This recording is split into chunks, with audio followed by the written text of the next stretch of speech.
Well, hello there, friends. Hi. And lovers. At 5:30 or whatever time it is, wherever in the world you are. Yeah, we're early. We are early because of the Superb Owl. Yes, Superb Owl. Yes. Hoot, hoot. I know, folks, you are getting ready to watch the Superb Owl kick off the pigskin. Don't know what the conflict is between those two. But we're going to make this quick today, and we're going to make it early. Amy, I think you're the one who said, well, we could start at 5:30. Yes. Because the Superb Owl kicks off the pigskin at 6:30, well, Eastern Standard Time here in the United States of America. It's still called the United States of America. It's not called the Trump States of America yet. So we're going to keep calling it that. And, I told you folks, one of the secrets of a successful marriage, really secrets of any successful close relationship, which is the answer is always yes. And if Amy wants to start the show at 5:30, show's going to start at 5:30. So this will be a quickie. Everybody likes a good quickie. Today is Sunday, February 5th, 2025. This is the 40th day of this Your Best Year Yet. I know a lot of people are going through a lot of stuff right now. Some people are looking, for example, at what our El Presidente is doing and thinking this might not be my best year yet.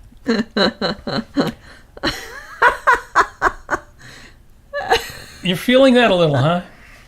So we're going to try to get a little perspective, or share a little perspective, or maybe just blow off some collective steam together.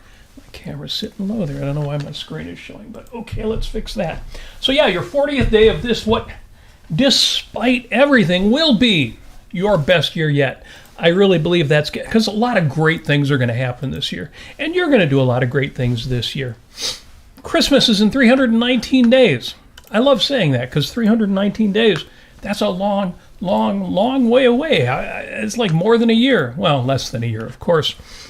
But something to look forward to. Halloween, of course, in 264 days. We do have a house, not in our neighborhood, but in our city where the people leave their 20-foot dinosaur skeleton and their 18-foot human skeleton, and they've got the dog skeleton, and they leave it up all year. And good for them. if that's what you're into, well, and hopefully you are their neighbors and not us.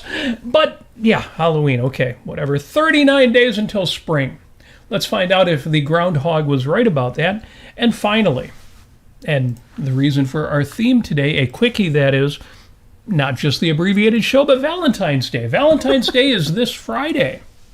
Friday the 14th. Wow. A day for you to give some love. Give some love to that Valentine. It might be the Valentine in the mirror. And you can also, if you don't like Valentine's Day, you can have second Halloween, which is called Halloween. Halloween. Yeah, and if you want to get together with your girlfriends or something like that, you can have what do they call it? Galentine's Day or Galentine's Day. Galentine's. Well, I guess that would work too, wouldn't If it? you wanted to get together with your goth friends, you could be Galentine's Day. Yes. All right, making sure my chats are up, and hello to everybody in the chat. Although I see that I don't have Jim yet in there, and anyone on the Facebook side, just on YouTube, which is interesting. We may have thrown him off because he's used to our regular schedule. Normally the show would be starting in 25 minutes, but again, it is Super Bowl or Superb Owl Sunday. It is Super Bowl LIX. I guess the Superb Owl LIX. It's the Owl LIX. LIX. It's actually the Tootsie Roll, Tootsie Pop commercial is going to be on, and that's really exciting. Everyone's going to have a party. How many licks does it take to get to the center of a Tootsie Roll Pop? And the guy goes to the wise old owl, of course, the Superb Owl, yeah. And he goes a 1, a 2, a 3, and he chomps it. So yes, even the Superb Owl cannot wait to get to that chocolatey center of the Tootsie Bowl Pop. Real quick on this date. Tootsie Bowl. I don't know. I've only got 2 on this date. Like I say, quick show. Well, we'll see. We'll see what happens in the chat. This could be a long show just because of you good people. But in 1964, on this day, this was the day the Beatles conquered America. Well, they'd already been up in the charts, and Meet the Beatles had been released, but this is the day the Beatles appeared on the Ed Sullivan Show. The shoe? Yes. And it's interesting because I looked it up. I'm like, I'll bet you could watch that on the interweb if you search for it. And I looked, and there it is, the Beatles on Ed Sullivan. But it turns out it was like 2 weeks later. No, the show on the 9th of February was so popular that Ed Sullivan immediately had them on a couple weeks later. So I put links to both of those shows, which, yes, you can watch on the internet online. It's kind of hard to realize what a big deal that was at the time. We tend to focus on what the Beatles did throughout their career. Later on, they completely reinvent rock and roll with Sgt. Pepper and the White Album and Abbey Road. But those early days, watching, of course, the teenage girls go crazy, screaming and half fainting in their passionate response to seeing the Beatles live. It's good. It's good to watch those clips. Yeah. And something for us guys to, aspire to. Well, we're still talking about the Superb Owl in the chat. Yes. What's going on there? First of all, who are we rooting for? It looks like Taylor Swift's team is definitely going to win. Definitely going to win. Okay, so are we rooting for the Chiefs, or are you just saying because Taylor Swift's magic is going to hit on Travis and that's how it's going to go? Yeah, and now Robin does inquire about our friend Moist Owlette. Owlette. Who is not actually here today. He's actually where I'm working right now. I took him there just for fun one day, and he's there. So that's true. Moist Owlette is still there. You would normally have your superb owl on the set here. Yes. Yeah. So yeah, Super Bowl LIX, and Taylor Swift is going to win the Super Bowl. I'll bet you're right.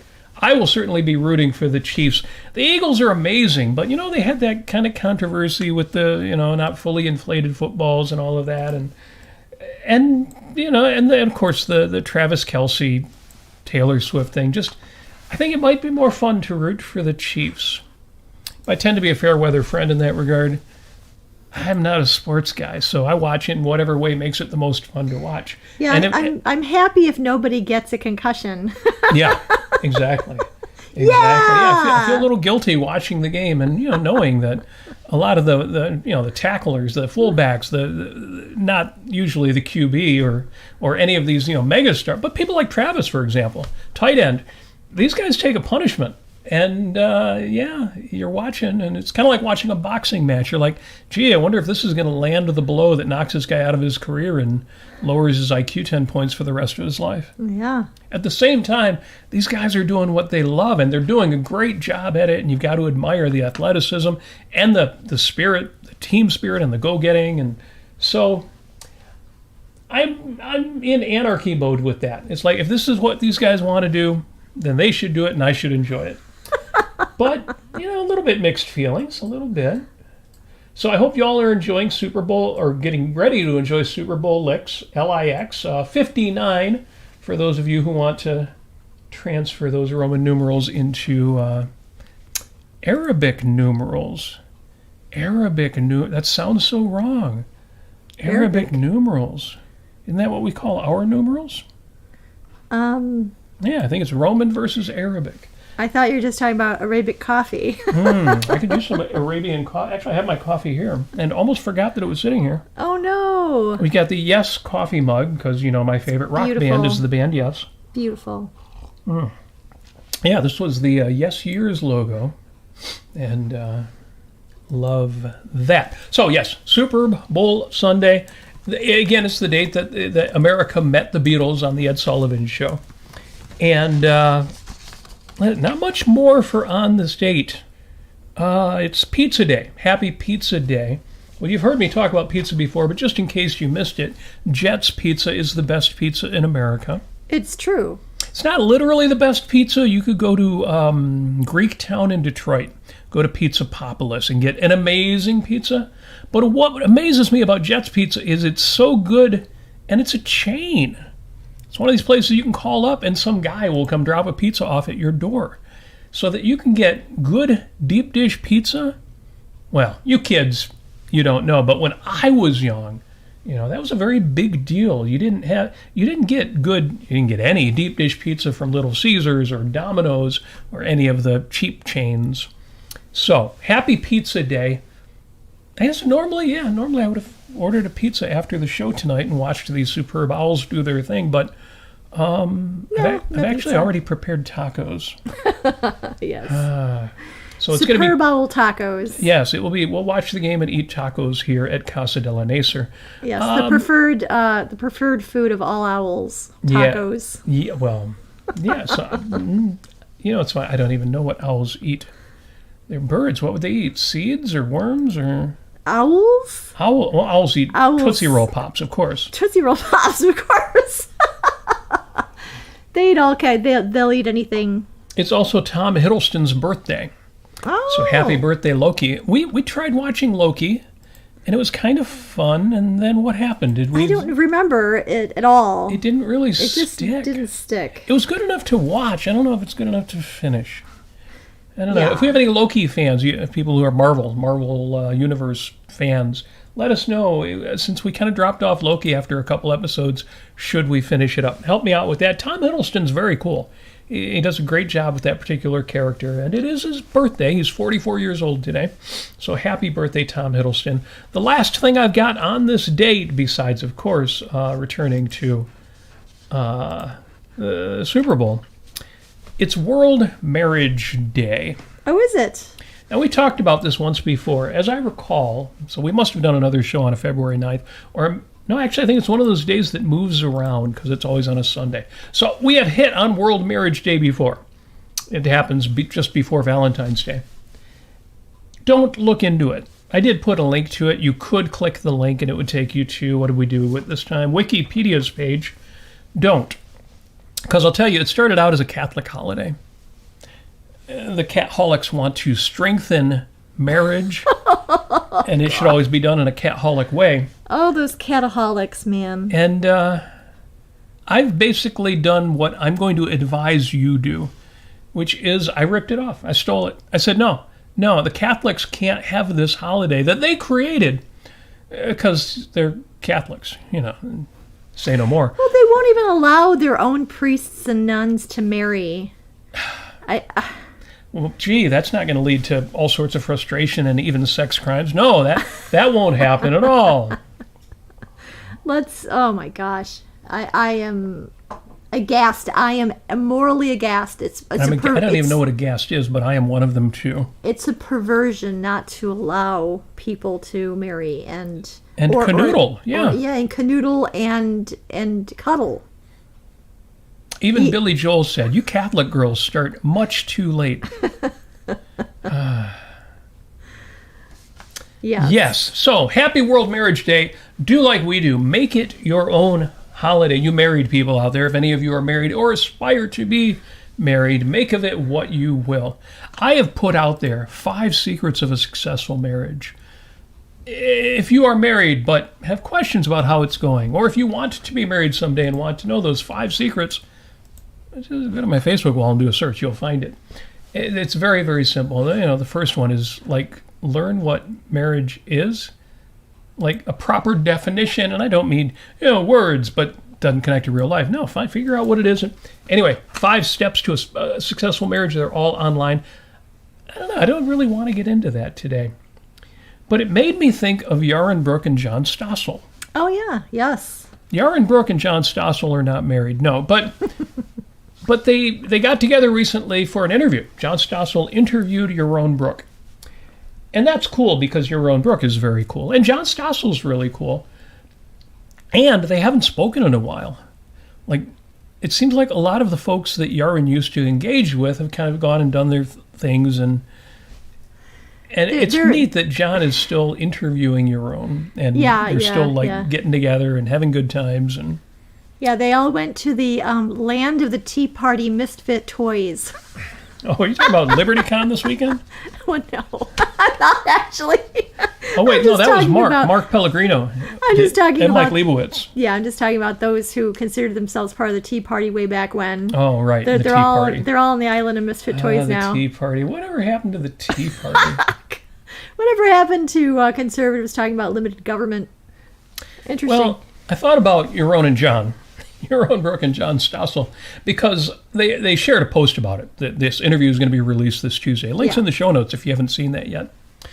And because John Stossel posted it, and he has a wide-ranging, mostly libertarian audience, not a specifically objectivist audience, he got a lot of comments on it. And Yaron got some criticism because the interview is about selfishness, why you should be self-interested.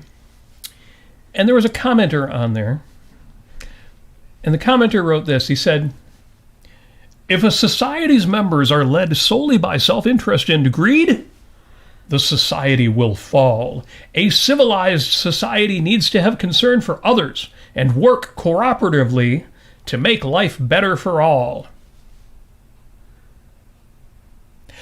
And I had to remind myself, well, that's how, I was going to say normies or most people. That's how most people see That's how a lot of people think about selfishness. Right. They think you're either selfish, as in, narcissistic and hedonistic and just cold and mean and John Gotti. Well, they become influenced by like original sin and the idea that there's always a dark side to people. Lurking in the shadows of their psychology. It'll come out and bite you.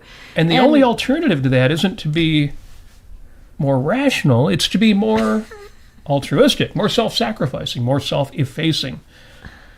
So I had to respond to that. People are a little topsy-turvy about this. And I said, your phrase "solely by self-interest" is the problem. And it's not a problem with self-interest. It's a problem with your understanding of self-interest. The word "solely" tells you right there that you are confounded. Teamwork, cooperation, trade, justice, kindness, compassion, graciousness, familial and romantic love are 100% in your self-interest. Neither hedonism or narcissism or self-sacrifice, self-immolation, personal slavery. None of that is in your self-interest. Self-sacrifice is not in your self-interest, obviously. But hedonism is not in your self-interest. As Richard Bach reminds us, hedonism is no fun. And in terms of morality, I just got off a Zoom call with Kirk Barbera and his motley band of Romantic Manifesto studying people.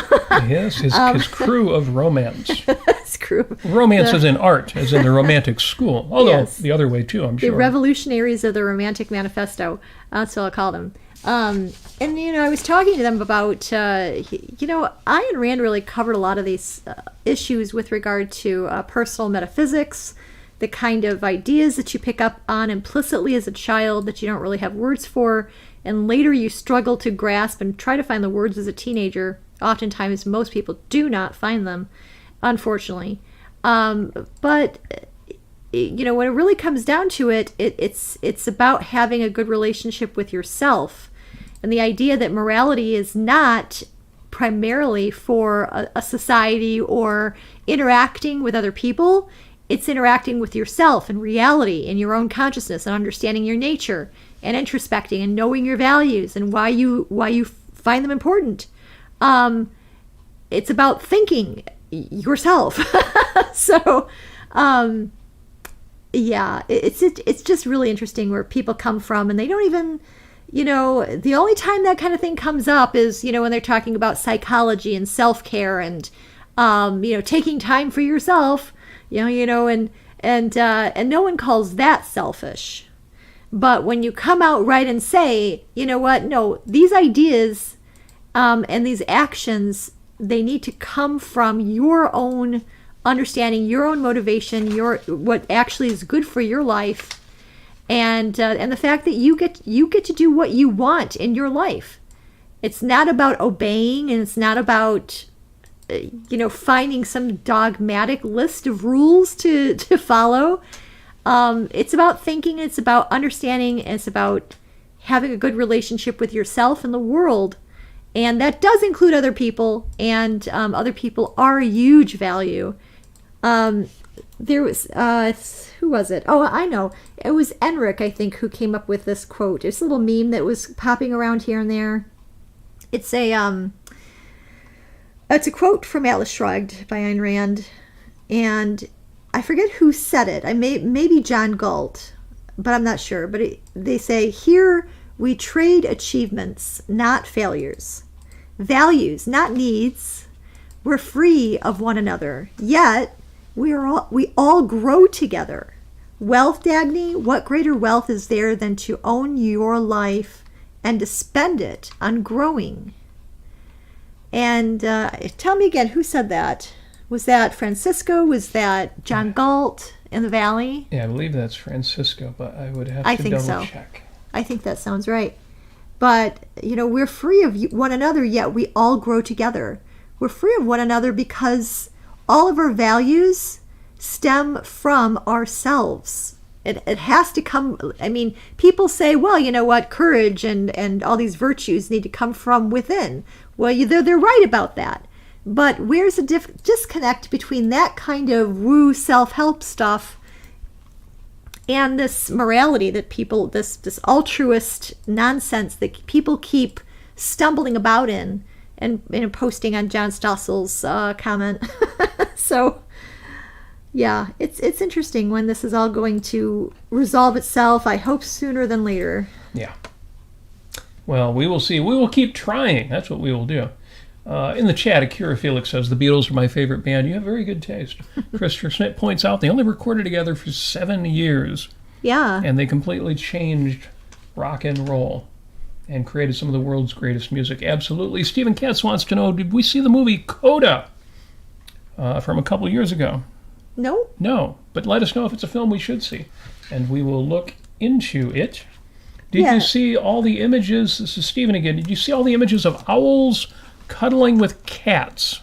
No. I did not see that. I'm not really a cat videos guy, but I bet if I asked my daughter, she would know all about it because she not only has a cat, but she knows all about cat I must say that there are a lot of really nice cat videos out there, and there are a lot of nice owl videos out there. They're really, really adorable.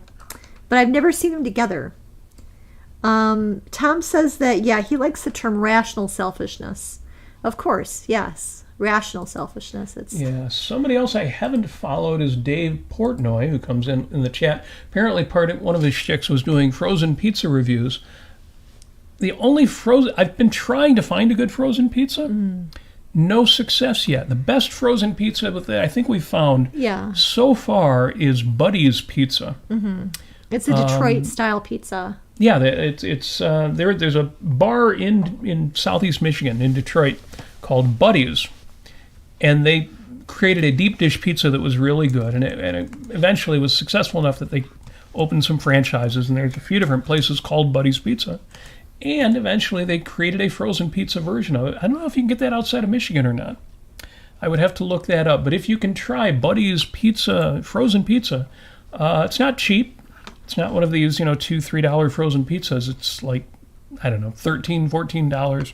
But it's worth it. If you're going to have a frozen pizza, I don't know. Actually, frozen pizza is kind of a funny thing. It's one of those quirky things where you can get that $3 frozen pizza, and it doesn't really taste like pizza, but it's sort of its own thing that you can enjoy. It's like you can enjoy ramen noodles, even though they're terrible too.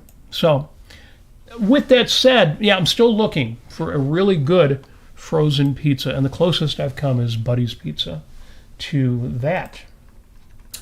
Let's see here in the chat. Where did I leave off there?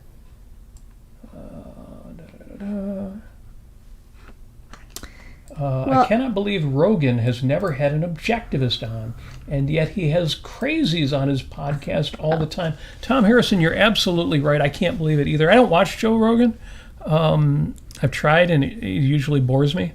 But that said, he's good at what he does. He's very popular. And that's kind of the criterion for who he has on his show. He's not going to talk to somebody if it's not going to give him big, big ratings. And as good as our objectivist intellectuals are, if you said, I think you should have Onkar Ghate on your show, you're like, well, why? Why would I do that? I don't think anyone will be entertained. Well, but they'll get really valuable and important, like life-changing information. No, it's not what Joe Rogan... It's unfortunate. Somebody like Yaron should also be entertaining enough to be on Rogan. But he just doesn't seem to be at that level. And I'm not saying that level's a good thing, but... Now, I gotta say, technically, if you all know Mike Rowe, Dirty Jobs, and he's got his own podcast, Mike Rowe is a big fan of Atlas Shrugged and Ayn Rand. I wouldn't call him an objectivist, but he was on Joe Rogan. I have not listened. Have you listened yet to the Alex Epstein and Joe Rogan interview? Alex Epstein and Joe Rogan? Alex Epstein talked to Joe Rogan recently. No, I haven't. Yeah, I got to listen to that. I bet it's really good. So if anybody has watched that or listened to that, let me know what you thought. Wait a minute. Are you sure it was Alex Epstein? I may be wrong. Maybe I'm wrong. Who else would Alex Epstein have spoken to recently? Or Mike Rowe have spoken to recently? That was the young guy. All right. Sorry, folks. Didn't mean to waste your time there because I was wrong about that. But somebody will say. Tell us where did Alex Epstein... Christopher Smith says, you mean Richard Hanania? Yes. Alex Epstein and Richard Hanania. Right. I haven't He's listened to it. Yeah, Richard Hanania was really problematic because he was like a racist when he was younger. And he got over it and he published a mea culpa, like, I was totally wrong, sorry. So I guess he's pretty good now. I have to listen to that. Yeah, I'll have to. So who did Mike Rowe speak to recently? Mike Rowe? Yeah. Let me see. All right, we shouldn't be doing this in real time, but since it came up, and thank you, Christopher, for that. I appreciate that. Tom says Theo Von and Yaron would be a hoot. I don't know who Theo Von is. Do not recognize that. Akira says, sorry, Robert, but Rogan has brought people with virtually no following. He's just not interested in talking to objectivists. Oh, okay. I think the technical analysis I can give that is, well, that sucks. So, well, that means Joe Rogan sucks. One more reason why I don't feel too bad that I don't listen to Joe Rogan. I don't know. I just have the impression that he's kind of... Well, he's hooliganish. Yeah. He's there for entertainment. I don't know. I don't know. It doesn't have to be the case that everything out there is your thing. I'll put it that way. Yeah. In my show links under Shameless Self-Promotion and What Are We Listening To This Week, I actually listened to one of our shows recently, which I occasionally will re-listen to our stuff. We did an episode on Jordan Peterson, nihilism, and the meaning of life. And I think that one was worth re-listening to. I had fun with that one because we analyzed Jordan Peterson's comments on the meaning of life, on purpose and meaning. And we actually used show clips of him talking and then analyzed it. That was good. Episode 35 of Life on Earth. 35 out of 108 episodes. Link to that is in the show notes. The other link that is in the show notes is CEO Lives Matter, a show that does not exist. It hasn't happened yet. It's happening tomorrow. A conversation with Nikos Sotirakopoulos and Yaron Brooks. So definitely give that one a watch when that happens tomorrow. I am looking forward to that. And if you're there, I will be in the chat, and so will you. Have you listened to... I heard that there was an interview recently with Jordan Peterson and the guy... Who's the guy? Why am I... It's the guy who what? The guy who walks on Hot Rocks. Oh, Tony Robbins. Tony Robbins. Anthony Robbins and Jordan Peterson. Yeah, I did see that was happening. They did an interview. I didn't hear it yet, but I've got to catch up on all this. Yeah, I'll have to give that a watch. I can't even imagine. I don't know. I know Slater-Kinney did an album called The Hot Rock, which is probably better than anything Jordan Peterson has to say. But Tony Robbins is useful, actually. If you listen to his shtick and listen to his stuff, there are some lessons there. There's a reason why he's the #1 top guru in that sort of life coaching space. But him and Jordan Peterson, that's got to be weird. Totally. I mean, Jordan Peterson, 12 Rules for Life, he's kind of got the life coach thing going too, but in such a weird way. Yeah. I want to hear those two together. I'll have to give that a listen.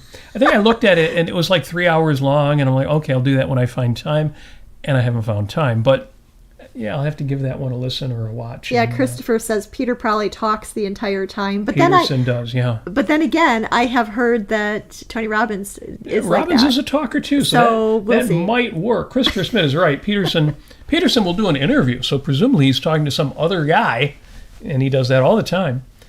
But he does 80% of the talking, and it's interesting. Like when he talks to Sam Harris, you keep waiting for Sam to get a word in. Christopher says the first Ayn Rand quote he ever read was from Tony Robbins. I'm wondering what that was. Wow.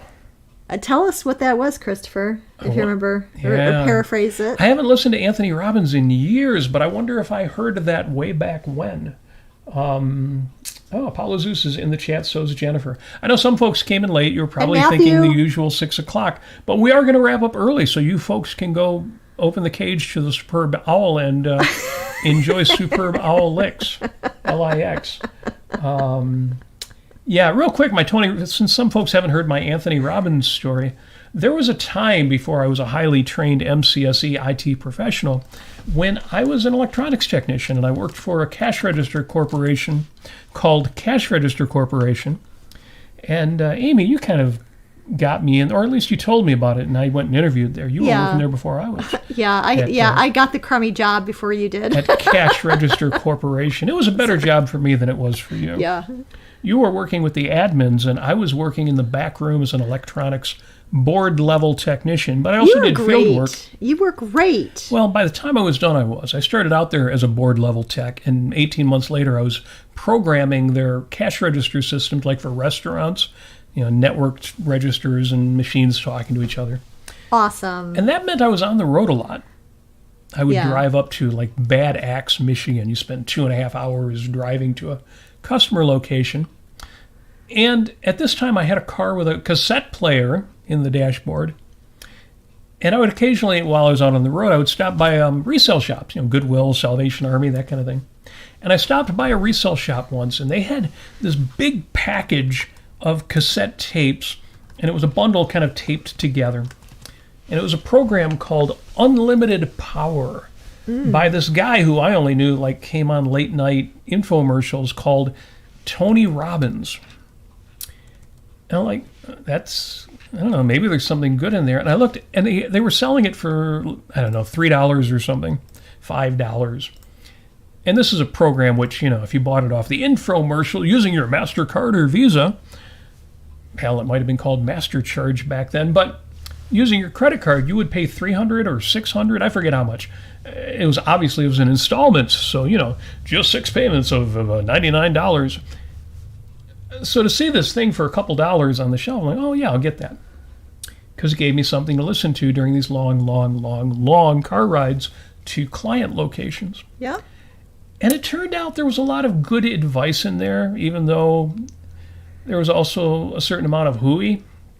And there was the whole, kind of coaching style to get you to do the things you really want to do. And if you've heard Anthony Robbins, he doesn't sound like that, but it's that kind of thing. And that was a bit off-putting to me. Yeah. I don't like it when how you tell me something is part of the content. I just want the content. Probably would have been better off reading it. But very convenient if you are in a car way too many hours of the day. Yeah. So that's how I got into, and I didn't become an acolyte and everybody should listen to this. And I just learned what I could learn from it, and a lot of it was valuable. I never picked up any other Anthony Robbins stuff. I bought the book when it came out. He came out with a book version, Unlimited Power, and never got around to reading it. Oh, okay. I skimmed it just as reminders. Yeah. Christopher said that the quote, wealth, or paraphrasing, wealth is the product of man's capacity to think, was either in Unlimited Power or Awaken the Giant Within. Oh, yeah, Awaken the Giant Within. And Jeff Bannister, by the way, Jeff, hey, good work on the guitar, mister. That was very cool. Sunshine of Your Love. On the bass, on the bass, right? Yep, bass guitar. And very, very cool. I play bass. Awesome. Bassists are the best. So he says that Anthony Robbins quoted Ayn Rand again, Unshakable, Your Financial Freedom Playbook. He says, money is only a tool. It will take you wherever you wish, but it will not replace you as the driver. That's an Ayn Rand quote.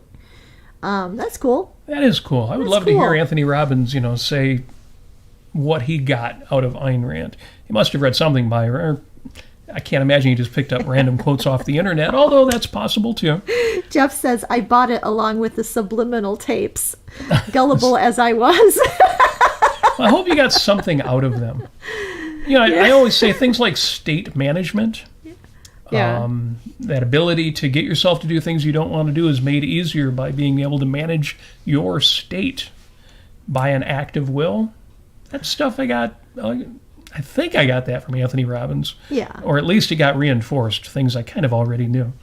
But yeah, I found him valuable in that way. Yeah, take him with, I was going to say take him with a grain of salt, but no, take it with first-hand thinking. Yes. Just think. No matter what he's trying to get you to do, think. And with that said, yeah, could be very valuable. Good stuff. Anything else going on in the chat? We've been going a little longer than I expected to. I know some folks joined us at 6, even though we told everybody on the social media, not everybody's on social media, that we were starting late, or early rather, that they were coming late. We can go for another 15 minutes, and then we'll get the Superb Owl out. In theory, yeah, we could go that long, but only if there's interesting conversation in the chat. What else is going on? Just things. Yeah, too many podcasts, Tom says. What else? Jennifer is pointing out the great Jennifer. bass players. Yes, that's right. Yeah, we should mention, we did we went to see, Jennifer knows, we went to see the Led Zeppelin biography that was just released. And it is called Becoming Led Zeppelin. Becoming Led Zeppelin. Becoming Led Zeppelin. That was cool. And given the title, it won't surprise you too much, but it still was a bit of a surprise. It gives you their biography through the second album, just through Led Zeppelin 2.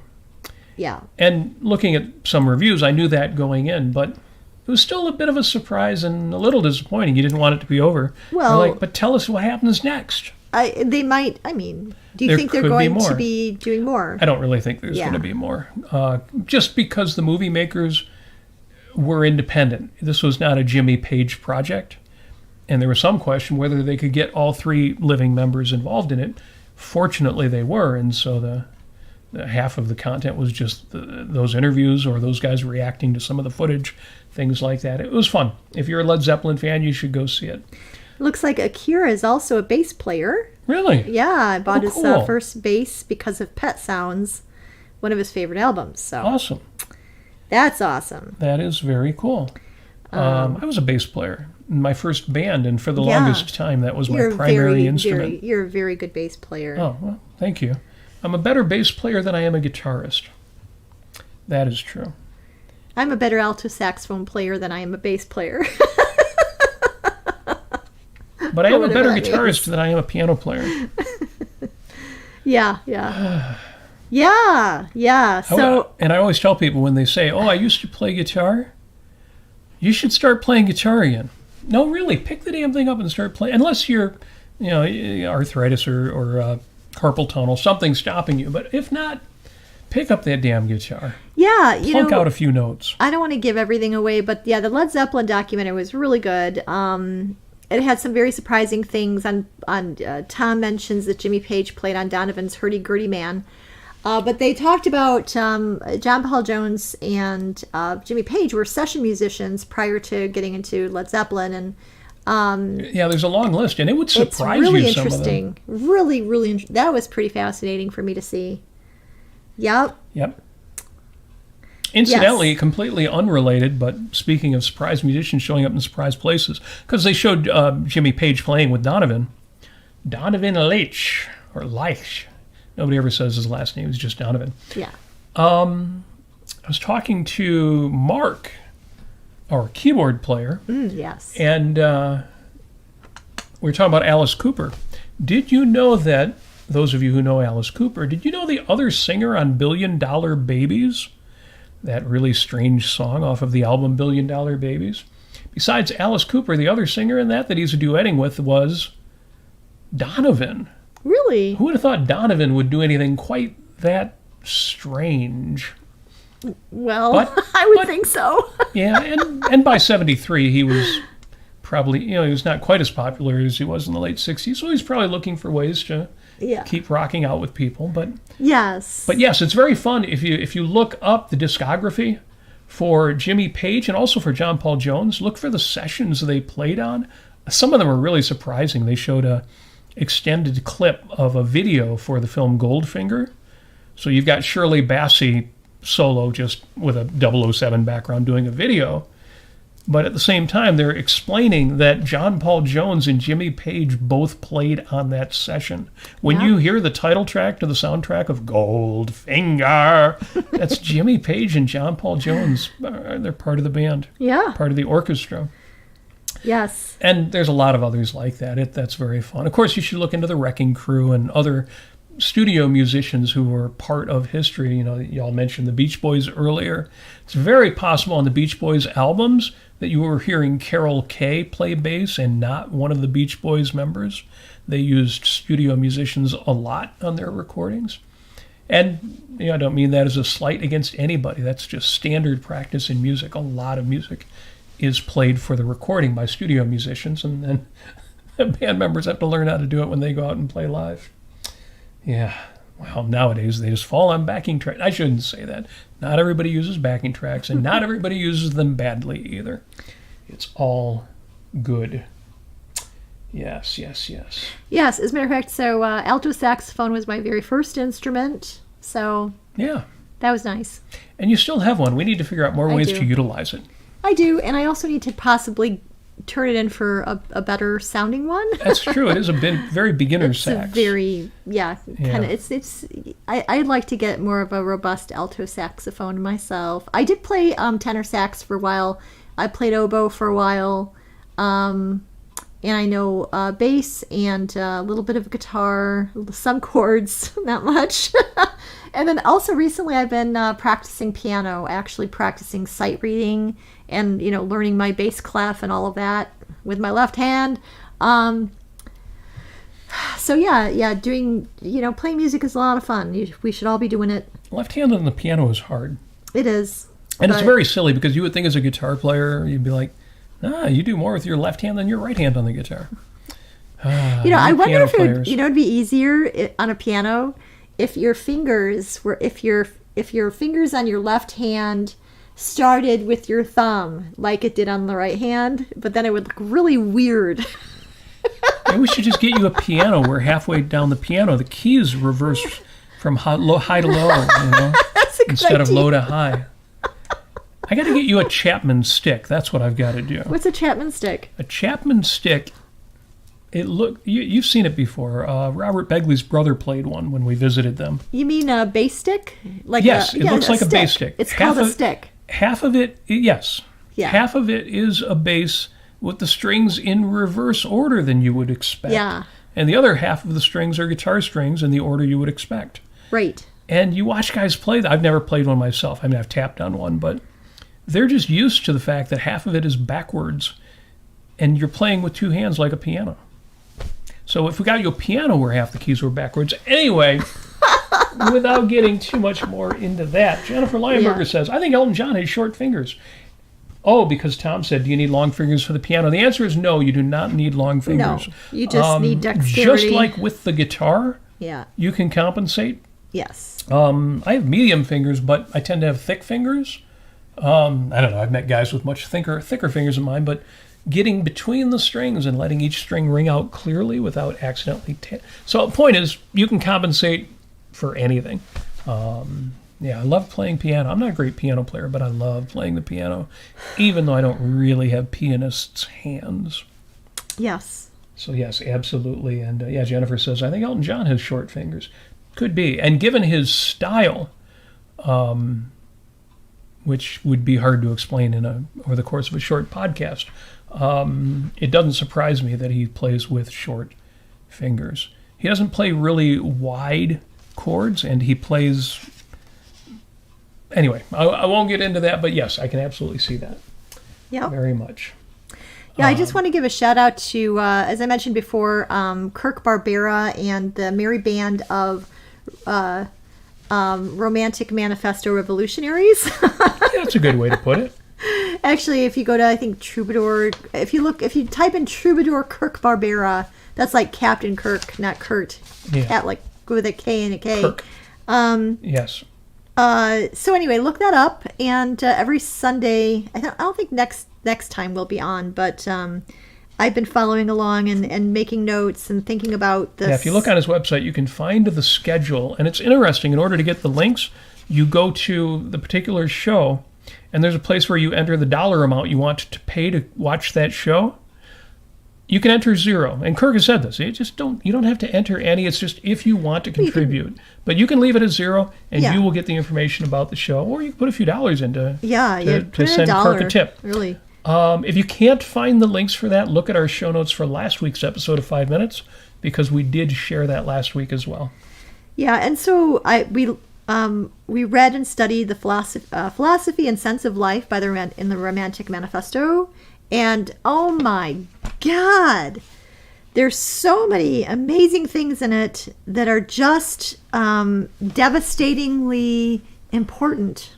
I don't know how to say that. Yeah, if you're somebody who's put off reading Ayn Rand's book, the Romantic Manifesto, because you think, well, it's about art, and I kind of know a lot about art, and I don't, someday I'll read it, but it is the best explanation of philosophy and her concept sense of life that you will find in any of her writing.